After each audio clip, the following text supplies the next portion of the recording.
seni atau budaya Nah, itu disukain atau enggak. Nah, oke. Kita bicara dengan data bahwa ternyata seni dan budaya kalau dari sisi jumlah postingan itu letaknya nomor 4. Nomor 4. Jadi setelah politik gitu ya. Kedua capres pilpres itu, kedua adalah terkait dengan hukum dan kriminalitas. Sebenarnya kenapa ada hukum dan kriminalitas? Karena terkait dengan salah satu kasus besar yang ada di Indonesia. Yang Gitu sedang kan? viral ya. Betul sekali gitu.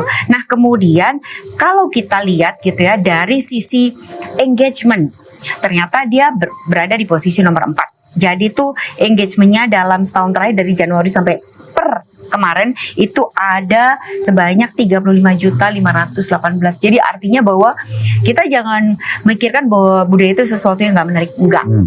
Budaya itu, seni itu adalah sesuatu yang menarik.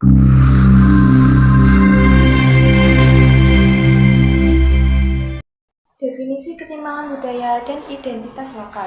Ketimpangan budaya adalah sebuah kondisi di mana ada dominasi budaya asing yang menggeser atau mereduksi eksistensi budaya lokal dalam masyarakat.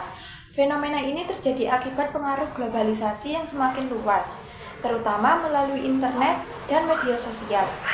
Sedangkan identitas lokal adalah elemen budaya yang menjadi ciri khas suatu kelompok atau bangsa seperti bahasa, adat istiadat, kesenian, pakaian tradisional, makanan, dan nilai-nilai sosial yang berkembang di dalam masyarakat tersebut.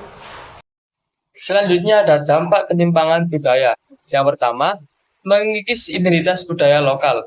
Budaya lokal seperti tarian tradisional, pakaian adat, dan bahasa daerah semakin terpinggirkan dengan adanya budaya asing yang lebih mudah diakses dan dianggap lebih modern. Hal ini menyebabkan banyak remaja atau generasi muda merasa malu atau tidak tertarik dengan kebudayaan lokal mereka. Yang kedua, terjadinya kesenjangan sosial budaya. Masyarakat yang lebih terbuka terhadap budaya asing seringkali menganggap budaya lokal sebagai sesuatu yang kuno dan tidak relevan. Hal ini menciptakan ketimpangan antara mereka yang lebih mempertahankan budaya tradisional dan mereka yang lebih memilih budaya asing.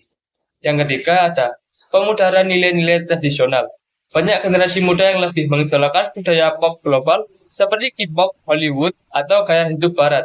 Dan kurang memperhatikan nilai-nilai luhur yang terkandung dalam budaya lokal seperti gotong royong, penghormatan kepada orang tua, dan kesederhanaan. Yang terakhir ada kehilangan keanekaragaman budaya. Globalisasi budaya cenderung menciptakan keseragaman budaya, di mana budaya populer yang sama menyebar ke seluruh dunia.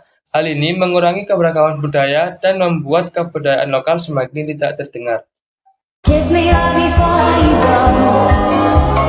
Summertime sadness. I just wanted you to know. Upaya dalam mengatasi ketimpangan budaya. Yang pertama yaitu pendidikan dan penyuluhan budaya. Sekolah dan komunitas budaya harus lebih mengajarkan dan melibatkan generasi muda dalam pelestarian budaya lokal. Misalnya dalam memperkenalkan tarian tradisional, bahasa daerah, atau seni budaya lokal lainnya. Yang kedua yaitu pemanfaatan teknologi untuk memperkenalkan budaya lokal. Pemerintah dan masyarakat dapat membuat konten yang menarik tentang kebudayaan lokal untuk disebarkan ke internet agar bisa bersaing dengan budaya asing yang mendominasi. Selanjutnya yaitu ada kolaborasi antara budaya lokal dan global. Mengadaptasi elemen-elemen budaya asing dengan cara yang positif dan kreatif bisa menjadi solusi. Misalnya, menggabungkan musik tradisional dengan musik modern atau menggunakan media digital untuk mengenalkan budaya lokal dalam konteks yang lebih kontemporer. Yang selanjutnya ada penguatan hukum dan kebijakan perlindungan budaya. Pemerintah perlu memperkuat kebijakan yang mendukung pelestarian budaya lokal, seperti memberikan insentif bagi industri kreatif yang berbasis pada kebudayaan lokal, serta melindungi karya seni dan tradisi dari ancaman investasi budaya asing. Nah, di terakhir ada kesimpulan. Kesimpulannya yaitu ketimpangan budaya akibat pengaruh budaya asing yang mengikis identitas lokal merupakan permasalahan sosial yang kompleks dan semakin nyata di era globalisasi dan digitalisasi ini. Pengaruh budaya asing sangat besar, terutama di kalangan generasi muda yang lebih terpapar melalui media sosial dan internet. Namun, dengan upaya yang tepat seperti pendidikan budaya, pemanfaatan teknologi, dan kolaborasi antar budaya, kita dapat mengatasi permasalahan ini dan menjaga keragaman serta kekayaan budaya lokal Indonesia. Terima kasih.